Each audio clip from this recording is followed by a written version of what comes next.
What's up guys, Goody here. Jujutsu Kaisen is back for the second chapter since its hiatus, chapter 154, and it's yet another banger. If you like these weekly Jujutsu Kaisen chapter reviews, hit that like button and subscribe for more to come. And now without further ado, let's get into it.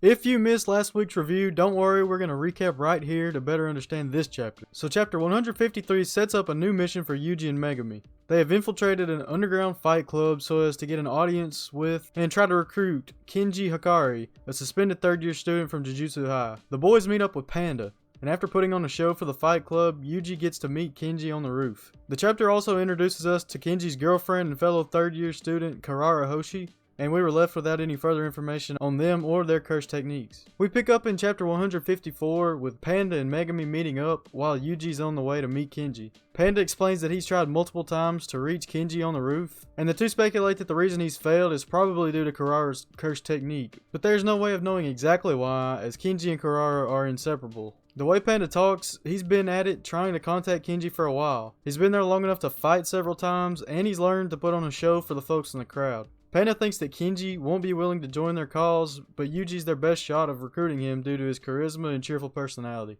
Also, it's stressed that Kinji would not be willing to even meet with Yuji if he knew he was a Jujutsu High student. I guess this stems from his disdain for the school after they suspended him. Megumi and Panda plan to take over the parking lot and gain Yuji as much time as possible to meet with and convince Kinji to join them. And they plan to go about this by restricting access to the meeting room just in case Kinji's grunts figure out that Itadori is from Jujutsu High and raise a red flag. Panda has already scoped out the area and confirms that the only worthwhile possible opponents are Kinji and Kirara, the latter of which could prove to be a problem to their plan. They don't know what her curse technique is, and by the way, it's implied that Panda does know what Kinji's technique is, he just doesn't seem to be worried about it during Yuji's meeting. They speculate on Kirara's technique and decide that if worse comes to worse, they would just give up on persuading Kinji and escape with their lives. Now, Yuji meets up with Kirara, who we can assume escorts him to Kinji, while Panda and Megumi take over the parking lot. Panda has a meme moment where he eats some fish sausages that the bad guys tempt him with, and then one of the worst case scenarios happens. The one thing Panda didn't account for, Kirara was separate from Kinji, and she realizes that Panda, Megumi, and Yuji are all from Jujutsu High and that Kinji was now in danger because he's alone with Yuji. Megumi attacks her with his divine dog, and with a technique similar to Gojo's, Kirara blows the dog back to Megumi.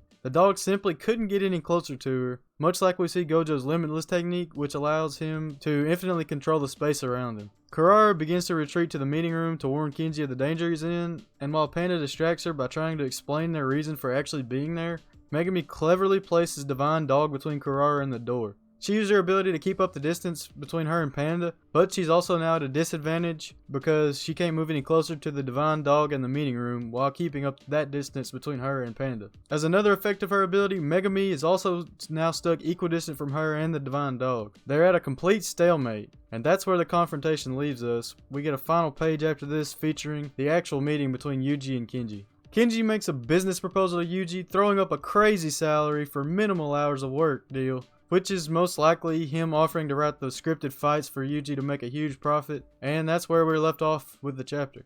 Now this chapter answered about half of my curiosity from last week. We got to see glimpses of Kirara's power, which is actually very interesting since it controls space, but it also won't let her move freely through it unlike Gojo's. We still know next to nothing about Kinji. He's stayed true to what we all assumed about him. He seems greedy and self-absorbed just by the way he carries himself. We still don't know his curse technique or what he's capable of, which is what I want to see the most out of anything. I assume it's some kind of curse writing technique because they stressed the script so much in this chapter and the last, but I really have no idea. You guys let me know down below what you think his technique will be, and also if you think he'll be as strong as Yuta hyped him up to be earlier. If he's really stronger than Yuta when he gets serious, that's going to be crazy power scaling, so it's really cool to think about. Hope you've all enjoyed this review and analysis of chapter 154. I have more Jujutsu Kaisen content coming soon, including this recurring weekly review, so stick around and hit that subscribe button for more to come. Check out the playlist or video linked on screen for more Jujutsu Kaisen. I'll catch y'all next time.